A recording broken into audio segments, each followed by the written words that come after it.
The purpose of today's lecture is to familiarize you with what the SEC does and to also make you aware of 4 different forms that it uses to accomplish its mission. How we locate these documents and how we use them in additional detail will be described on either Tuesday or Thursday, depending upon when you have the computer lab section. So in the outline, I have a link to a web page on the SEC's website that talks about what they do. If you follow the link, it starts with their mission, and it says, the first thing it says, right, is to protect investors, maintain markets, right, meaning stock markets, how we control the buying and selling of stock, and facilitate capital formation. So that would mean making it possible for those that need to raise funds to be able to do that. If we scroll down a couple paragraphs to the one that begins, the laws and rules that govern, kind of a simple concept here, right? All investors, whether large or private, should have access to certain basic facts about an investment prior to buying it, and so long as they hold it, right? To achieve this, the SEC requires public companies to disclose meaningful financial and other information to the public. This provides a common pool of knowledge for all investors to use to judge for themselves whether they buy, sell, or hold a particular security. So one of their goals, right, is to make sure that information is available to all investors, whether you are large or small.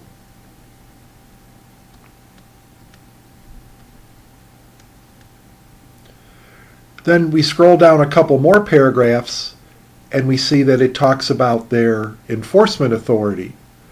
So in addition to having the authority to make rules, the SEC also has the authority to investigate and penalize individuals who break their rules.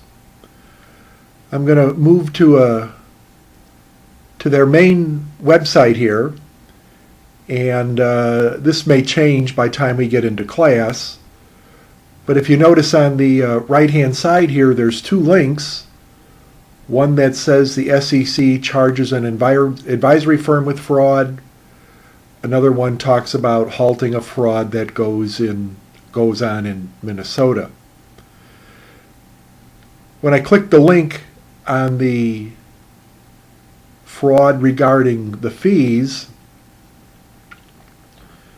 if you were to read this article, it talks about the fact that investors were being charged a fee by this company, but the company was not properly disclosing it. Therefore, right, the company was not playing fairly in the financial markets. So those are a couple of duties of what's involved with the SEC.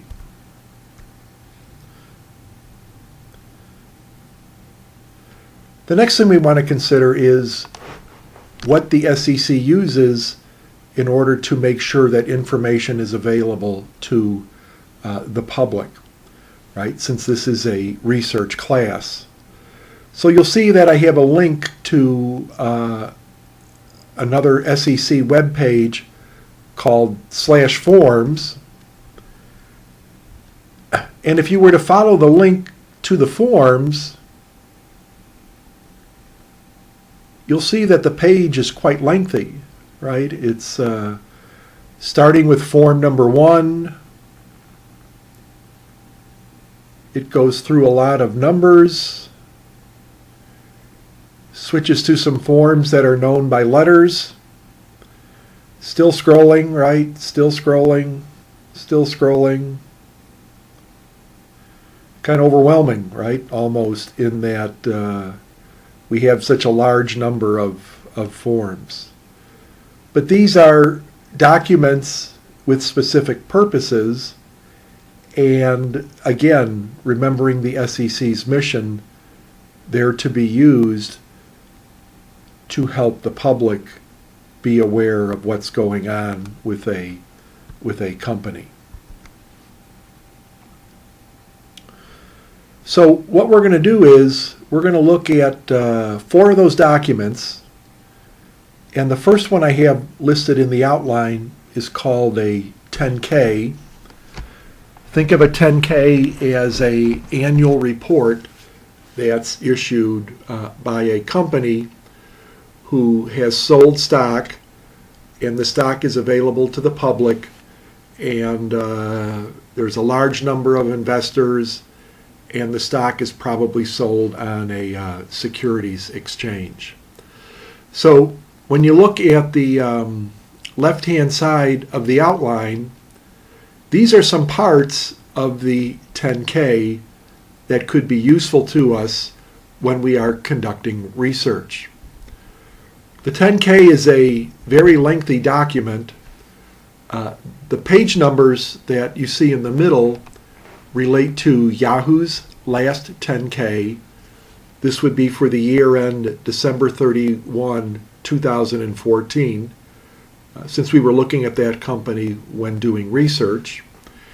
And then in each of those sections, I've put a few notes off to the side to illustrate what is found there. So how we get to Yahoo's information will be covered in class, but you can see I've managed to find it, and there's quite a few filings. So we have the opportunity to use a little search tool, and when I bring up 10-K, you can see that we have a 10-K filed on on February 27th, 2015. So that would be the annual report for Yahoo for the year ended December 31, 2014, right? They have 60 days to get it filed. When you see 10K/A, the /A means amended, so they made some change or update and refiled the document. Then if we go down to the 4th line, again look at the date, February 28th, 2014. So this would be from the prior year, December 31, 2013, 10K. So again, how we find all this stuff comes up in the live part of the class. When I click on 10K, I'm going to see description 10K.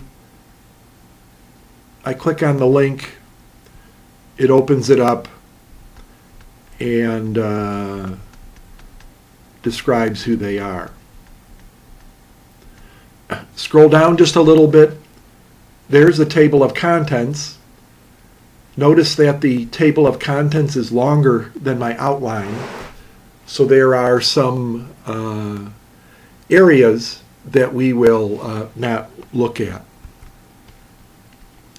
The first one on our list is business, right? It's about 10 pages long, and when I thought of Yahoo, I thought of it as basically a search engine. But if we click on the business link, we'll see that they're involved in many things, right? They are a search company, a search engine. They provide communications, right, such as mail services. And then they're also a digital content company. They provide information about sports. They provide information about finances. They provide information about general news. And they also own Flickr, right? A photo video website. and Tumblr, which is a blogging website. So they're a much more elaborate business, right, than just what we see in thinking of it as a search engine. The next thing that they talk about are risk factors. And if you look at the page numbers, right, 13 to 34, there's a lot of them, right? They have 39 different risks disclosed on that list. I'm not going to go through all of them, but if you were to scroll down, you would see that these are all things that could in some way affect the operation of the company. So obviously, if you were interested in investing, it would be important to know what kind of potential problems the organization could have.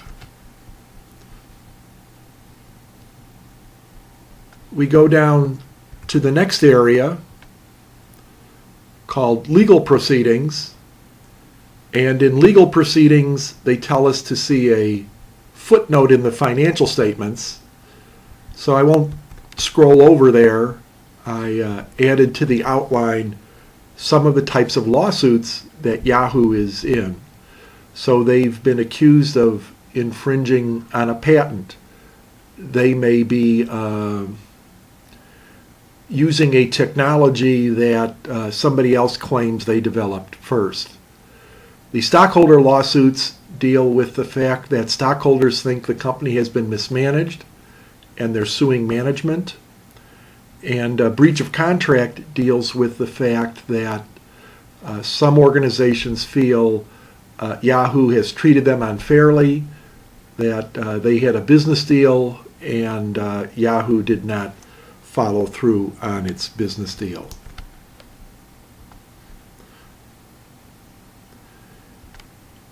Uh, 10Ks also include selected financial data. So these are kind of highlights for different parts of financial statements. They're not going to give you all the revenue, all the expense detail. Likewise, on the balance sheet, they're not going to give you all the accounts. If you notice here, right, they have total assets listed as 14, and if you add these numbers up in your head, right, 4, 5, 6, 7, 8, 9, they don't quite have $14.9 billion worth of assets listed up there. So the consolidated financial statements are just a highlight.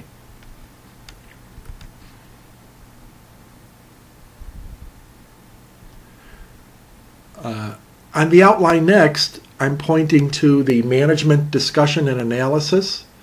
Notice that this is 40 pages long.